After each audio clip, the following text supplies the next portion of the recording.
Jiving is jiving, you know. Well, it is 4 o'clock, and this is a very special edition of Dialogue with the Dean. Hi. It is Joy Michelle Randall. So thank you for being here on this lovely Sunday.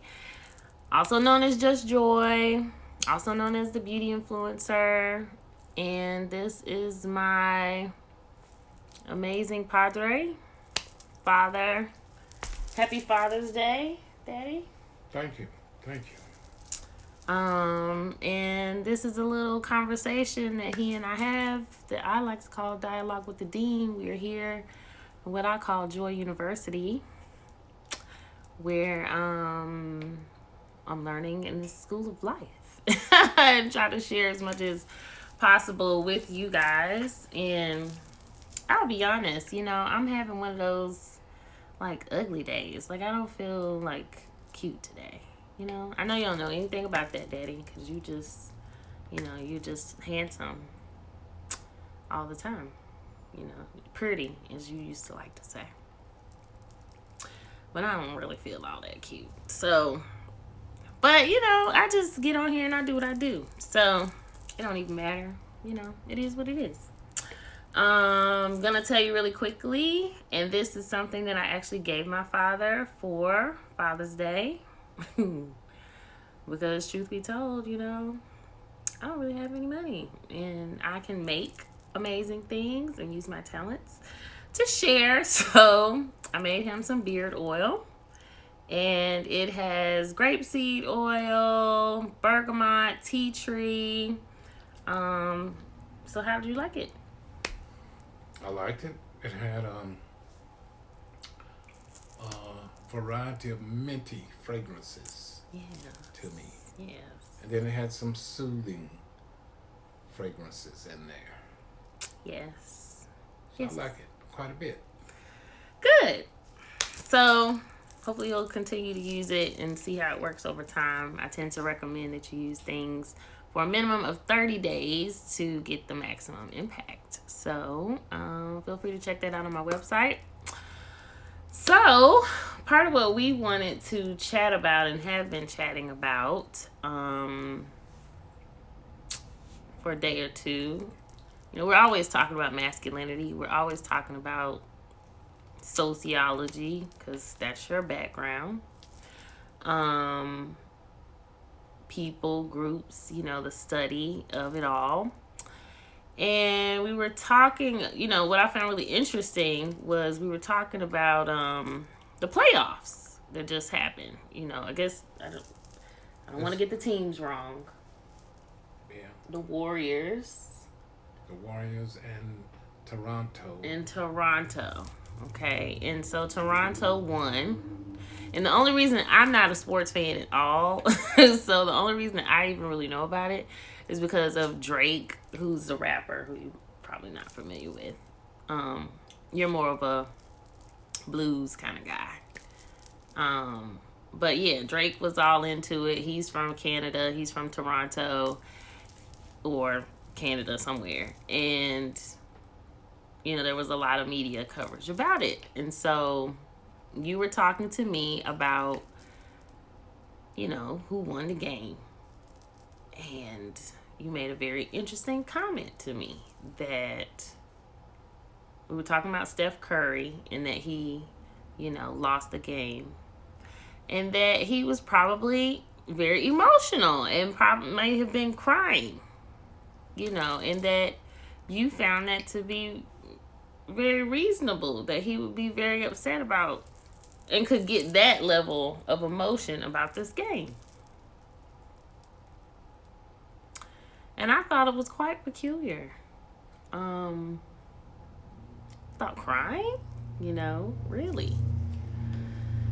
And so we got to chatting about, you were explaining to me, and that's what I kind of, want to start off with and share, why you think that it would be completely reasonable for him to get that emotional, or a man in general to get that emotional about something like a basketball game. Well, we were talking about, that incident, or how sometimes after big time sporting contests, or gosh, it could be, a high school team or college team, a professional team, where males are competing against each other, and they engage in a big effort to try to win, and they put everything they have into it. And a lot of times, it happens in football competition. Gosh, the guys who won the game may get so emotional until they might start crying, or I definitely have known the members of the losing team many times will get so emotional, they just break down into tears. And Now, the winning, I can kind of understand on a level. I mean, I guess you're trying really hard, but I don't know. Okay, go ahead. but I was just thinking, I was telling you that I could understand why they responded that way, why they acted that way.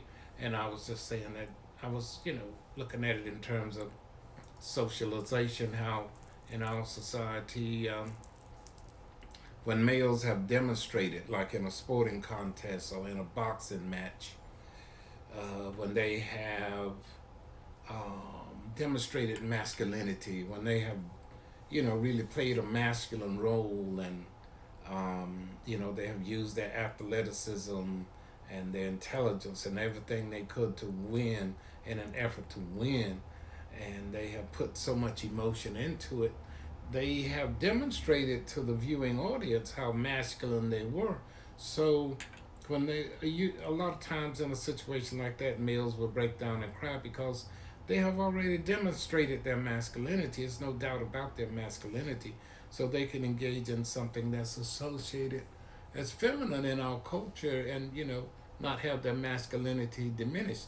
Now, in an ordinary situation, if a male gets upset about something in just everyday social life, and he just breaks down and starts crying, his masculinity is diminished. His masculinity is doubted. But when he's already demonstrated, he's already beaten somebody half to death, and he's already run the field, and he's shown how masculine he is. Now he's free to be vulnerable and weak, Yeah. We've talked about it a little bit, and I can respect, the male perspective on it.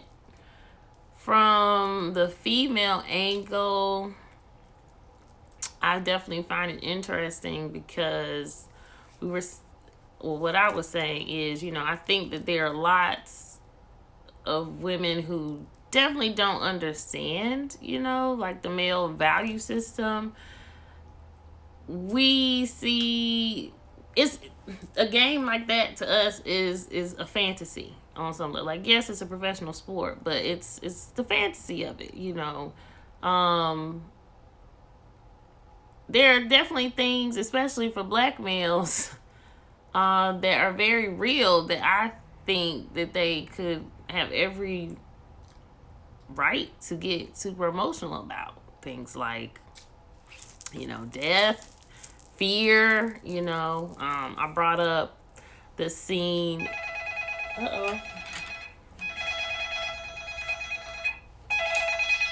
That's his phone.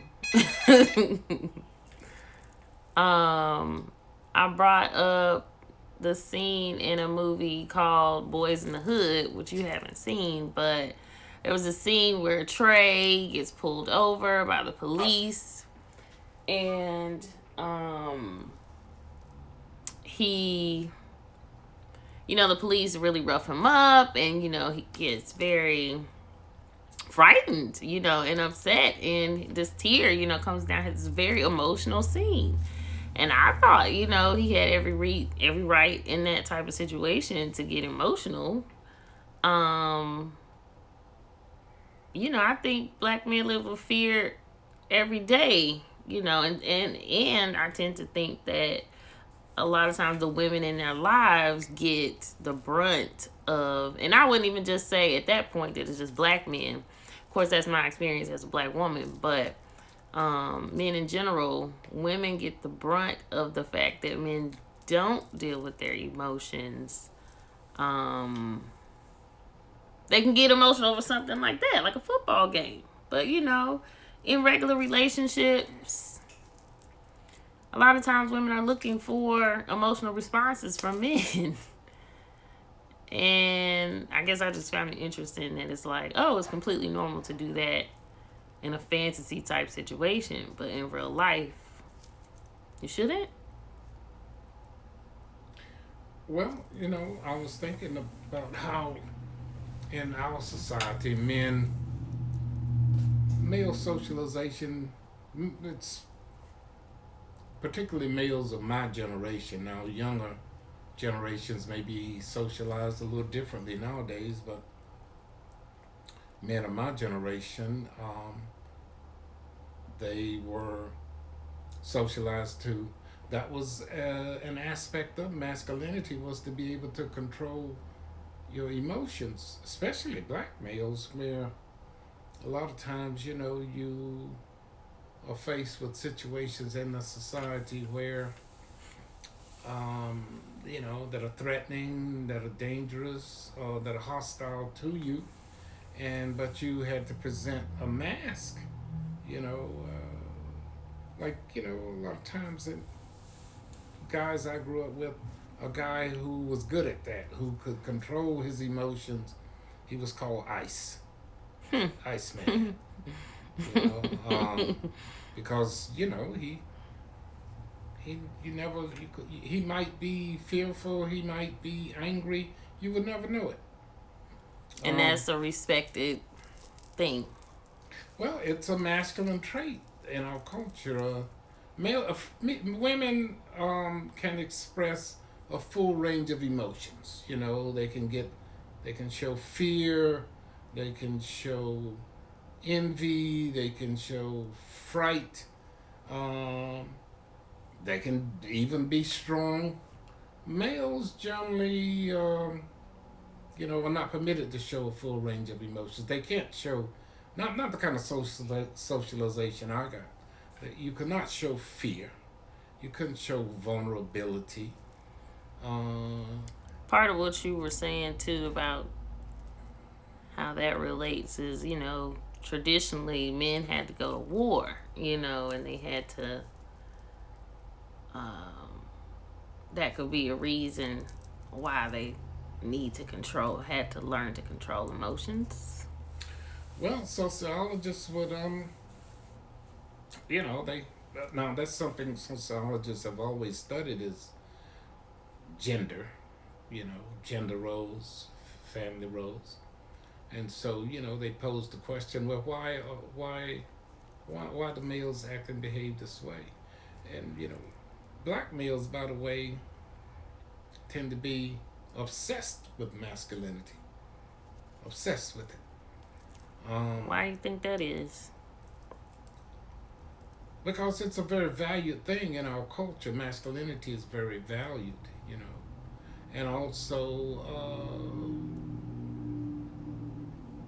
I think black males are obsessed with it because in a lot of respects the society tried to deny them this valuable thing, masculinity. Now, black males of my generation, and probably today too, can be very, very offended by being referred to as a boy, especially if it's a white person saying that to them.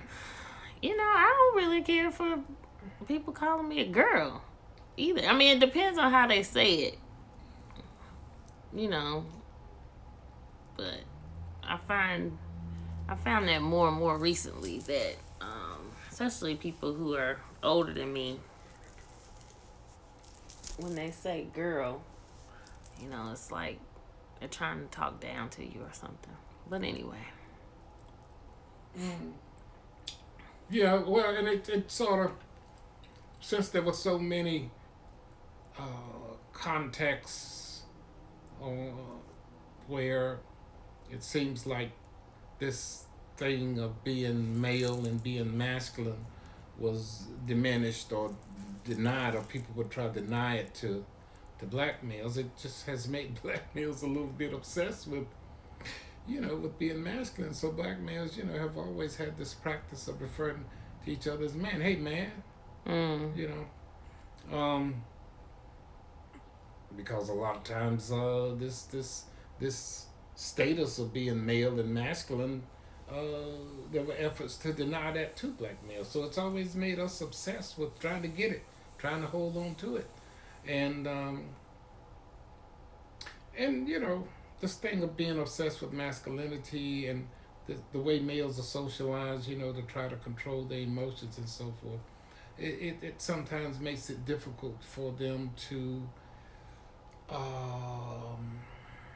be successful in intimate relationships. I was just getting ready to ask about that.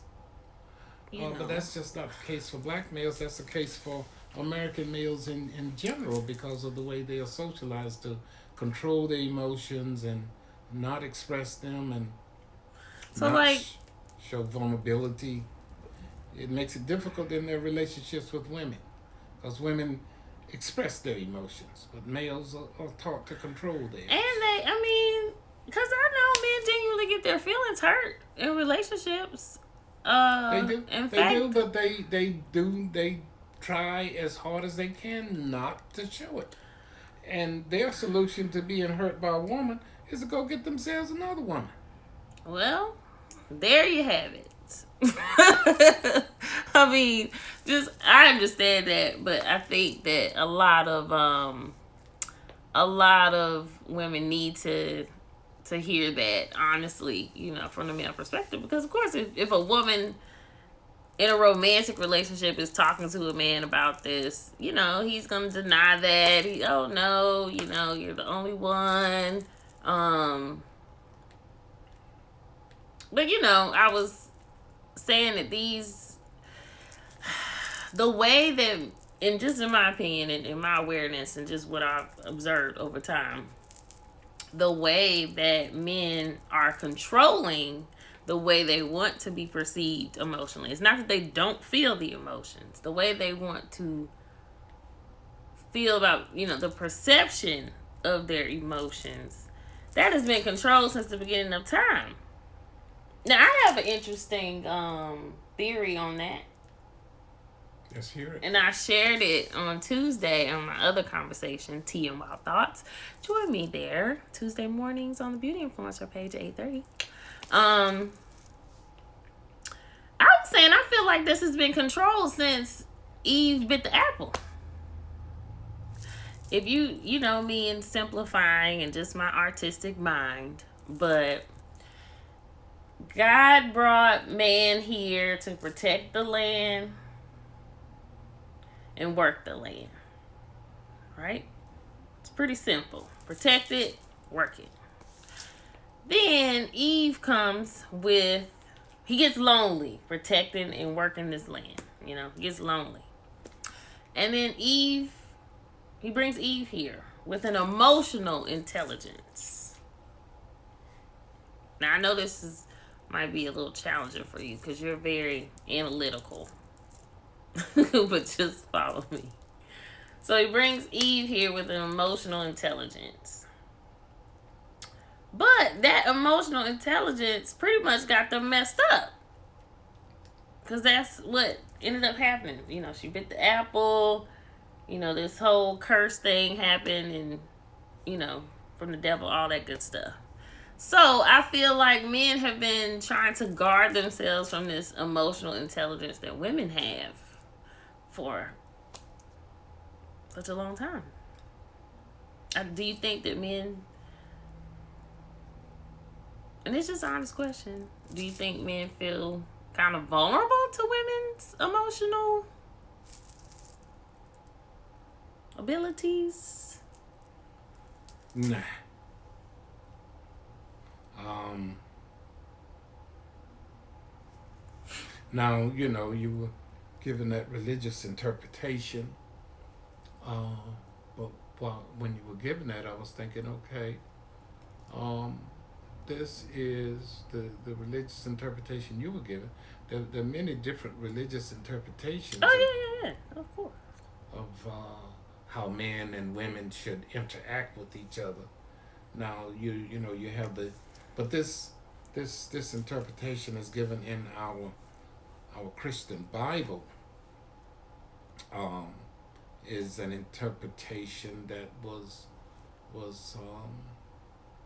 articulated by the Hebrews back, what, 2-3 thousand years ago, and that was their explanation of why men and women are different, and that was a religious interpretation, which is okay. But I imagine the Hindus might do it a little different, and you know, But we agree that patriarchy is a worldwide, you know, thing. yes. Now the patriarch is there now. Um, Now sociologists have different ways of looking at this. They would say, "Well, why do you have this patriarchy thing there? Why is that there? Well, how would we explain that? Why is it that men tend to, patriarchy is the rule of men, where men have, most of the power and authority in society, and where men have most of the valued things in society: wealth, status, and power. Wealth, respect, and power. Men have more of that than women do. Historically, they have, and presently they have. So why is it like that? Well, one way that sociologists look at it, which is called the structural functional way of looking at it, and it's that way because it's beneficial to society. Males have more power, and they have more wealth, and they have more respect because they play a very valuable role in society. They play a defensive role. They head up the military. They play the role of soldiers and defenders, and so for them to have this advantaged position, that turns out to be helpful to society because it helps to serve this defense function that men serve. That's why it's structured that way. However, they're very power driven, you know. And then now you could look at it from a biological perspective. So maybe men have evolved to play a defensive role. Now, back in the days when we were like hunters and gatherers and in a state of nature, men were the ones who would go out and protect the family group from predatory animals.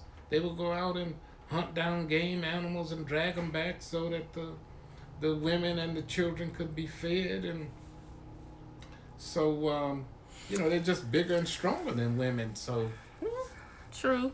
so But sometimes I think women also don't get enough credit because, yes, he drags that animal home, but isn't she the one chopping up the animal? I mean, she has to do very physical things as well. yeah. And she may have to do all this while she's bearing a child. But yeah. Well, that's what nature would say. That's the women usually stayed around the little home settlement there and did things like that, child care, and they did cooking, and they took care of domestic things. There was this division of labor. Men were the ones who went out and brought down the game animals and dragged them back. They were the ones who defended the group from other groups out there who might have want to attack them. Um, so you had a division of labor. Women had the things they did, took care of kids, took care of the home. And that part I totally understand. Um, I guess, one of my arguments is I think it tends to be perceived that men just don't feel certain emotions, and I guess that's what kind of triggered me when you were saying, like, oh, it's perfectly reasonable for this person to be crying over something like a basketball game. I mean, human beings have emotions, period. But where we can display those emotions is based on the gender. Now, usually men don't get to cry in public, you know. But at this basketball game, when these guys had finished playing this basketball game, these men, some of them, and sometimes it's a football game, but they get to show emotions like that whenever they have already demonstrated their masculinity. That frees them up to, and then they might show their emotions in public. But usually men don't cry in public. It makes me think of, I don't know if you're familiar with this photo. It's of some Asian military. I can't remember exactly, but there's a photo of, this particular soldier. And, he's there with this straight face, but there's a tear, streaming down his face. Because you can see that, okay, he's going to war or they're preparing for war, but he is terrified. He's you terrified. have to control your emotions in a situation like that, As a warrior, as a soldier, when your commander says, charge that hill, and there's a machine gun up on that hill, now the chances are when you charge that hill, you're going to be shot down. You charge it anyway, because you conquer your fear. You're not going to run. You're going to go try to take that doggone machine gun, even though it might cost you your life. Usually you can get males socialized to act and behave that way. That's what the military does. That's what boot camp is about. They want to see if you will follow orders. I guess at the end of the day, more than I am criticizing this issue with male emotions, I find a lot of sympathy for it because I think men should be able to display their emotions a little bit more. I think that it's healthy, it's reasonable, it's rational. Historically, I think men would be healthier, if they were allowed to express more. I think men are socialized. I think men are socialized differently now than they were, of my generation. I think younger generations, I think males are, I think they're still, socialized differently than women, but I think they have a term for it now.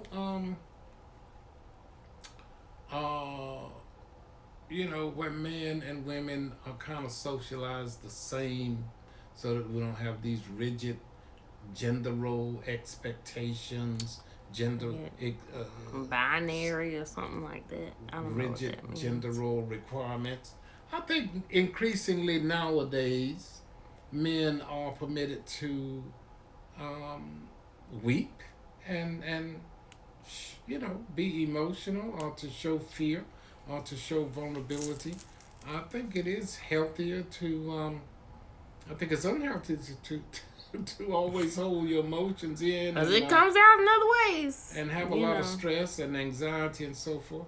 You even said at one time in a completely different conversation that males, teenage males, 18 or so, something about how the testosterone, there could be too much of it and they'll end up kind of killing each other off or something like that. Do you remember that? I don't remember that specifically. Okay. Well, that's all right. It was just something I can't even remember, specifically details of it, but how basically if there are too many dominant males in one space at that young age when there's just too much testosterone. Oh, oh, I was thinking about. I was thinking about how every generation of males since the Civil War in our society, about every 20 years or so, 25 years or so, that's a generation, about 20, 25 years. Each generation has gone off to war. Mm-hmm.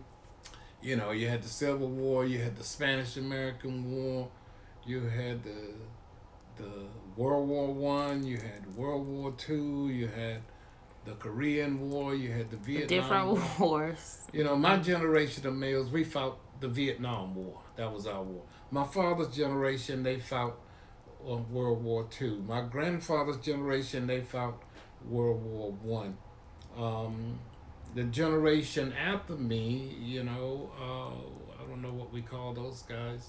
That wasn't the That was the Soviet Union stuff, right? Well, there was the Iraq War. But we get what you're saying, that there are wars in each generation. So why does that happen? Well, there are all kinds of reasons you can give for why it happens. Sociologists study that kind of stuff, but now, and a biological explanation is that is one way of eliminating some of the males in society. If you got too many young males in your population, males, they too many males can be dangerous. If you look at our society, most of the bad crimes, murders and robberies and violent crimes, they're caused by males. Mm-hmm. Females have very low crime rates, and so if you got too many young males in your population, you're going to have problems. So that's one way that society gets rid of some of these like excess a survival males, of the fittest kind of thing. is through warfare. That's interesting. Interesting to think about. That's just one way of looking at it. Yeah, it's just a perspective, but it makes sense in a way. It makes what sense. We were talking about that time. But I also want to mention now, there's another way of looking at this gender role thing in terms of. We're almost at time too, so I'm just giving you a heads up. In terms of conflict theory, where you look at how males and females tend to be in conflict over basically power in society. And you were talking about matriarchy. Now there's some societies that are patriarchy. I was going to mention that there's some societies that have been patriarchal. I know in the Palawan Islands, that was a matriarchal society. In the Polynesian Islands, they had some matriarchal society. Where women have more power and more influence than men. They might have more. Do they tend to be more peaceful societies? Now your Native American societies, the Plains Indians, a lot of those societies were matriarchal, but those societies were warrior societies. They were highly warlike. So that doesn't necessarily make them more peaceful, At least in those, now, even in those societies, males, usually women had a lot of wealth and influence and status because most of the men got killed. And so it was functional for things to go through women because most of the males got killed, in their 20s or so. They didn't live to be older. Women lived to be older, 35, 40, 50, 60. Gotcha. Most males didn't get to live that long. So that was the main. But even in those matriarchal societies, men still had a lot of dominant roles, a lot of control. But to get into those positions, they had to go through the women, and they had to have the backing of the women in order to, achieve things. Well, I think balance is ultimately what we really want, No, I wonder if Balance. there have been societies where they were gender equal, where men and women. Have to be somewhere. I can't think of any, Well, maybe not. but maybe there will be. Eventually in the future, maybe. Which is why something like when we talk about patriarchy and the construct of patriarchy, it's just a construct. Normally it is perceived that males will kind of dominate and hold the power. And in any situation, whether that's race, social class, people are going to fight to hold on to their power. Well, let's talk about conflict theory a little bit because conflict theory says that okay, So the reason we can't get into that right now, maybe we'll save conflict theory for the next one, is because the stove is on and I can smell the food and I don't want it to burn. I was heating it up for our Father's Day dinner. all right. So are we signing off? We're getting ready to sign off. Are we gonna do our dap? We're going to do the dap. And I'm going to